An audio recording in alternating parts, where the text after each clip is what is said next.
ইব্রাহিম নবী বলে, ও আমার পুত্র, ও আমার সন্তান ইসমাঈল,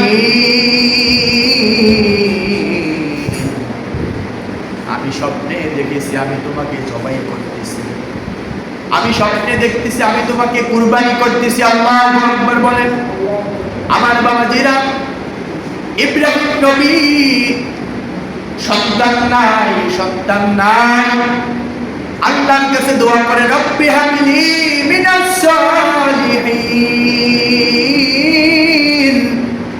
ওগো আল্লাহ আপনি আমাকে সন্তান দান করেন, আপনি আমাকে সন্তান দিয়ে দেন।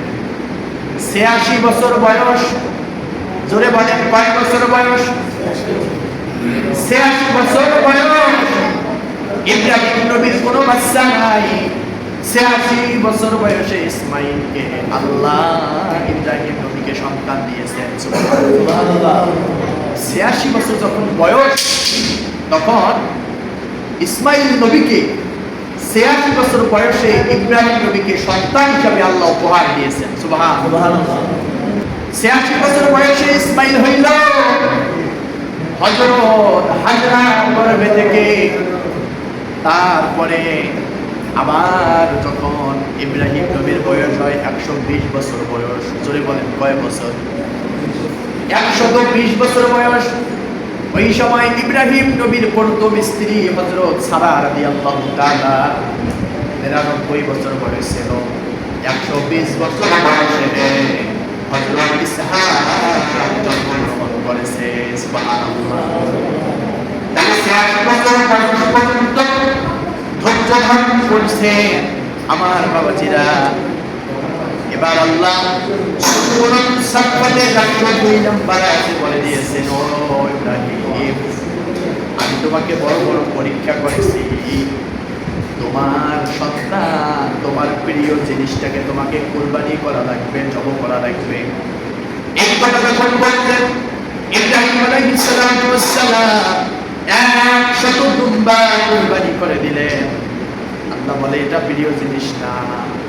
১০০ উট কুরবানি করে দিলেন। আল্লাহ বলে, ও ইব্রাহিম, এটা প্রিয় জিনিস না। আল্লাহ এই কথা বলার পরে ইব্রাহিম নবী মনে মনে চিন্তা করলেন, ৮৬ বছর বয়স পর্যন্ত আল্লাহ আমাকে যে সন্তান দেন নাই, ৮৬ বছর বয়সে ইসমাঈলকে দিয়েছেন। এই ইসমাঈল মনে হয় আমার প্রিয়, আর এই ইসমাঈলকে কুরবানির কথা, জবাই করার কথা আল্লাহ নিজেই কোরআনে বলেছেন। সুবহানাল্লাহ। আমার বাবাজিরা,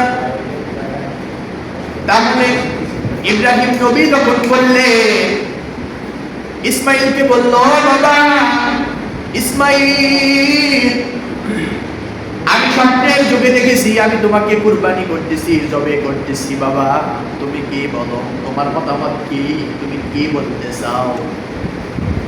ইসমাঈল বলে, আল্লাহ কোরআনে বলেছেন, সাতাজিদুনি ইনশাআল্লাহু মিনাস সাবিরিন। আল্লাহু আকবার।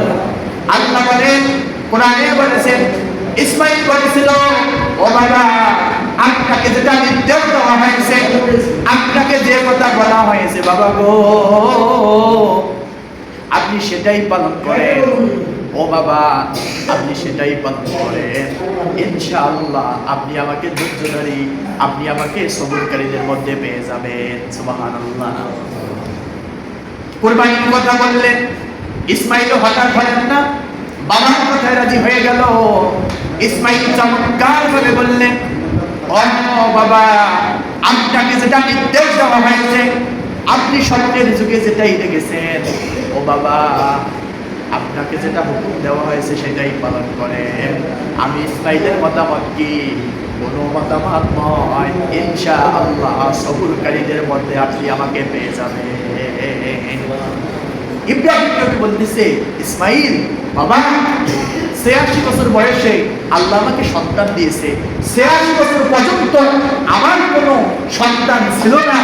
তারপরে আমি ইব্রাহিমের বয়স যখন ১২০ বছর বয়স হয়, তোমার প্রথম মা হযরত সারা রাদিয়াল্লাহু তাআলা ৯৯ বছর বয়স, ওই সময় তোমার ভাই হয়েছিল হযরত ইসহাক আলাইহিস সালাতু ওয়াস সালাম। তাহলে মা ছিল দুই, বাবা ছিল এক। ইসমাইলকে ইব্রাহিম নবী বলল, বাবা আল্লাহ নির্দেশ দিয়েছে আমার প্রিয় জিনিস কুরবানি জবে করেছি, স্বপ্নের মধ্যে দেখতেছি, বাবা তোমার কি মতামত? ইসমাইল এক বাক্যে উত্তর দিয়েছেন, কোনো মতামতের দরকার নাই, আল্লাহ যেটা হুকুম দিয়েছেন, আল্লাহ যেটা নির্দেশ দিয়েছেন, ও বাবা স্বপ্নের যুগে যেটা দেখেছেন ইনশাআল্লাহ আপনি পালন করেন, ইনশাআল্লাহ আপনি আমাকে ধৈর্যকারীদের মধ্যে, সবরকারীদের মধ্যে পেয়ে যাবেন। আমার বাবাজিরা, ইসমাইলও ঠিক, ইব্রাহিম নবীও ঠিক, কথা কোনো বেঠিক নয়। বাবা মনের মত ছিল একটা, নিয়াত ছিল একটা। আল্লাহ কোরআনে বলেছে, আমি প্রকাশ্যভাবে ইব্রাহিম নবীকে এটা পরীক্ষা করেছিলাম। মন ছিলেন মন। সেই কথা এখান থেকে শিক্ষা হলো কি? আল্লাহ বলেন, বান্দা আমি তোমার মাংস নেব না, পানা নেব না, পা নেব না, কলিজা নেব না, গোস্ত নেব না, ইব্রাহিম নবীর মতো আমি তোমার মন দেখবো, নিয়াত দেখবো। ও বান্দারে, কুরবানি দিতে গেলে 20,000, 30,000, 40,000, 50,000 টাকা নষ্ট হয়ে যাবে। ও বান্দা, এই কুরবানির গোস্ত যে ফ্রিজে রাখবে এটাই শুধু নয়, আর অনেকগুলো গোস্ত ফ্রিজের মধ্যে আছে, ডিম আছে, মাছ আছে। ও বান্দারে, তুমি যদি কুরবানি দাও আর যদি বলো 40-50,000 টাকা নষ্ট না হলে একটা গরু কিনে যদি রাখতাম, এই গরু বড় হইতো, আমার লাভ হইতো, এইরকম কল্পনা জল্পনা যদি কুরবানিতে থাকে, আল্লাহর কসম ওই কুরবানি কবুল হবে না। ঠিক কিনা বলেন? কুরবানি কবুল হওয়ার শর্ত হলো মনটা ফ্রেশ লাগবে, খাঁটি লাগবে। ইব্রাহিম নবী যেমন বলেছিল কোনো সমস্যা নাই, ইসমাইলও বলেছিল কোনো সমস্যা নাই।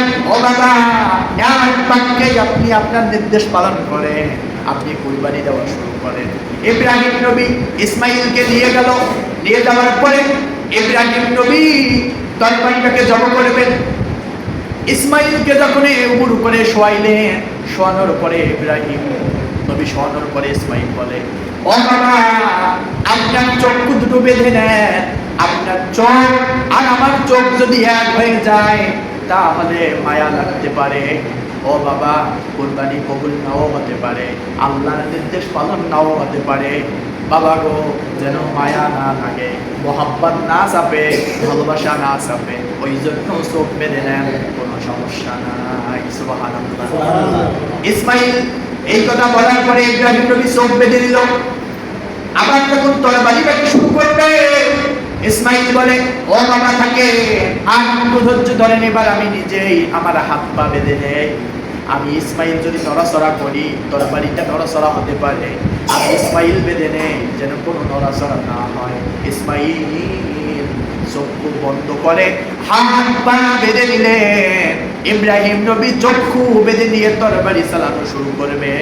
এই দৃশ্য দেখার পরে বলেন তো, এটা কি ইব্রাহিম নবী ইসমাইলকে জব করার লক্ষ্য ছিল না আল্লাহর পক্ষ থেকে পরীক্ষা ছিল?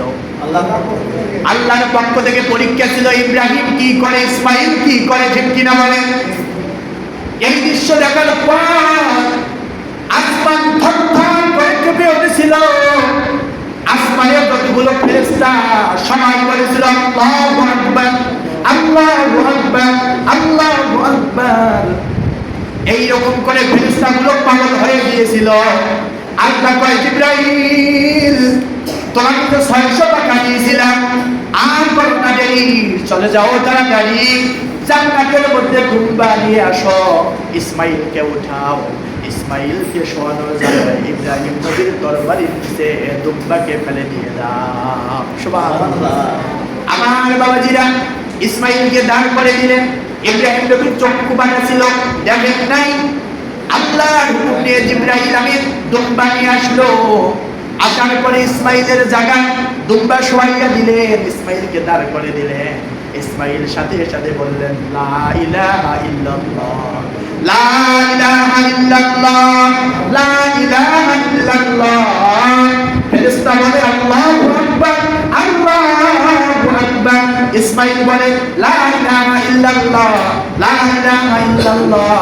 যখন তরবারি দিয়ে দুম্বাকে জব করলেন, জমা করার পরে ইসমাইল দাঁড় হয়ে আছেন, চুপচাপ কোনো কথা বলেন নাই।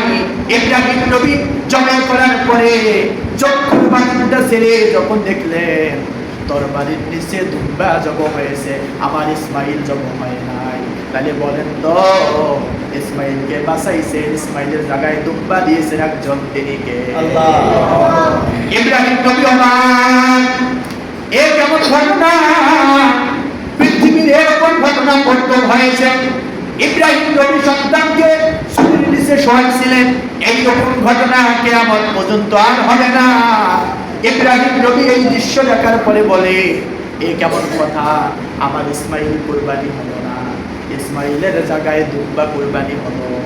এই কথা হওয়ার পরে ইব্রাহিম নবী আর একটা তাসবিহ বেশি করে বললেন, আল্লাহু আকবার, আল্লাহু আকবার, ওয়ালিল্লাহিল হামদ, আল্লাহু আকবার, আল্লাহু আকবার, ওয়ালিল্লাহিল হামদ।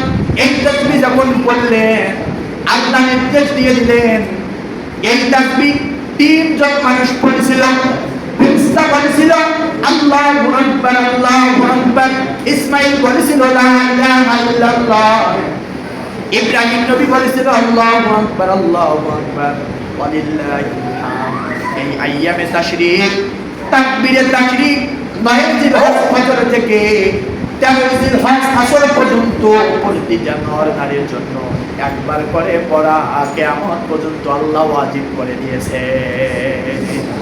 আমার বাবাজিরা, 9 জিলহজ ফজর থেকে 13 জিলহজ আসর পর্যন্ত তাকবীরে তাশরীক, আল্লাহু আকবার, আল্লাহু আকবার, লা ইলাহা ইল্লাল্লাহ, আল্লাহু আকবার, আল্লাহু আকবার, ওয়ালিল্লাহিল হামদ।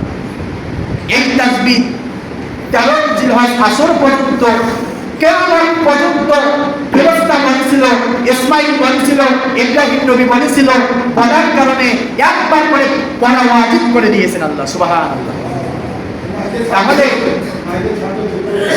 তাহলে অবশ্যই আপনারা এখানে যারা আছেন, বুধবার ফজর থেকে আপনারা 13 জিলহজ পর্যন্ত বাড়িতে, বাজারে, যেখানে থাকেন না কেন একবার হলেও তাকবীরে তাশরীক পড়বেন ইনশাআল্লাহ। আল্লাহ মনে থাকবে ইনশাআল্লাহ। প্রিয় হাজিরিন, আসেন আমরা কুরবানি দেব, আমাদের কুরবানি যেন ইব্রাহিম নবীর মতো মন হয়, আমাদের কুরবানি যেন ইসমাইলের মতো মন হয়।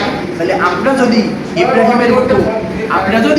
ইব্রাহিমের মতো, ইসমাইলের মতো আমরা যদি এমন করে কুরবানি দেই, তাহলে আপনারা বলেন আমাদের কুরবানি কবুল করে নেবেন একজন, তিনি কে? আল্লাহ। সবাই বলেন তিনি কে? আল্লাহ।